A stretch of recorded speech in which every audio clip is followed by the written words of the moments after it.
Kabarnya, tentara Jepang memaksa penduduk pribumi bekerja siang malam untuk menyelesaikan pembuatan jalan.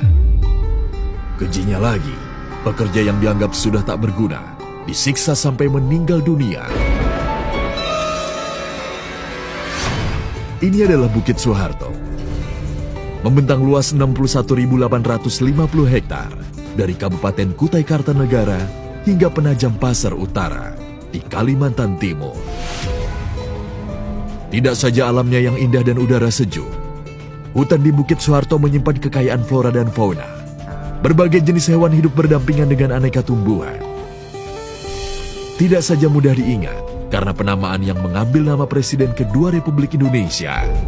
Bukit Soeharto juga sohor dengan cerita mistis yang beredar dari mulut ke mulut, dari dahulu sampai kini.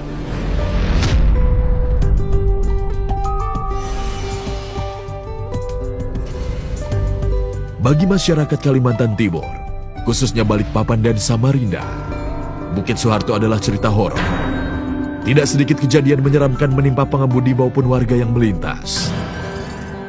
Yang sering terjadi adalah peristiwa orang hilang atau salah arah saat berada dalam kawasannya. Dan yang lebih membuat bulu kuduk merinding, adanya penampakan makhluk goib, entah berdiri di pinggir jalan maupun menjuntai di batang pohon.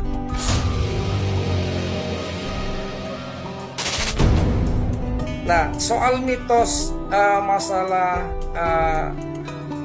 pekerja paksa atau romusa memang itu benar, Neng. Itu memang benar sering terjadi. Biasanya banyak para pelancong yang sering ke situ sering ketemu, terutama tuh di waktu-waktu ajan tuh duhur dan maghrib.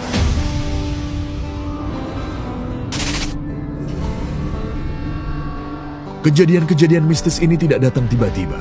Ada yang melatar belakanginya. Kisahnya berawal dari kerja paksa atau romusa yang dilakukan zaman penjajahan Jepang. Kabarnya, tentara Jepang memaksa penduduk pribumi bekerja siang malam untuk menyelesaikan pembuatan jalan. Kejinya lagi, pekerja yang dianggap sudah tak berguna disiksa sampai meninggal dunia.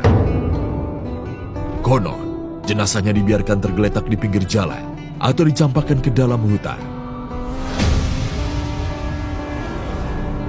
Ceritanya dulu tuh pembantai itu banyak, hampir rata-rata tuh dibantai pada saat jam-jam segitu tuh, jam 12 siang dan jam 18.00 para pekerja paksa yang dahulunya sih. Yang sering mereka dapat, yang konon itu banyak situ para pekerja itu tanpa kepala ini, tanpa kepala biasanya itu hampir dari beberapa masyarakat itu melihat itu mereka itu memikul peti, Neng, memikul peti. Memikul peti tersebut itu diiringin oleh beberapa tentara Jepang. Nanti yang lama-lama itu hilangnya di dalam hutan. Saking acapnya penampakan, masyarakat kadung mempercayai kalau makhluk-makhluk itu adalah arwah pekerja romusa. Belum lagi terjadinya sejumlah peristiwa aneh. Pernah pada saat pengerjaan dan pelebaran jalan, ratusan pekerja diserang penyakit malaria dan kuning secara mendadak. Tidak sedikit pula yang meninggal bersebab kecelakaan yang tidak wajar.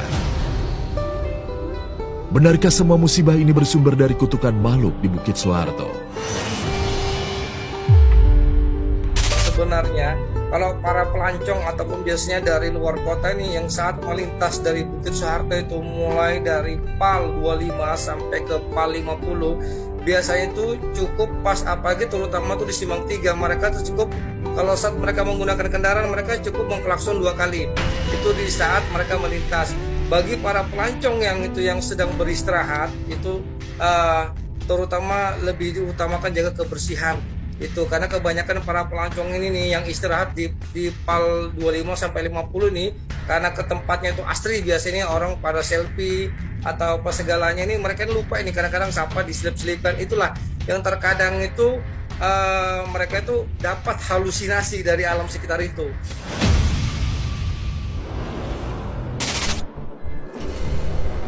Meski tak tercatat secara resmi, faktanya memang sudah tak terhitung banyaknya warga yang menjadi korban karena kecelakaan di sepanjang jalan raya Bukit Soeharto dengan sebab-sebab yang tak masuk akal. Kata warga sekitar, sering sekali terdengar suara mengerikan, seperti suara orang berteriak meminta tolong atau merintih kesakitan. Merekalah yang diyakini sebagai arwah para tumbal dari bukit legendaris tersebut.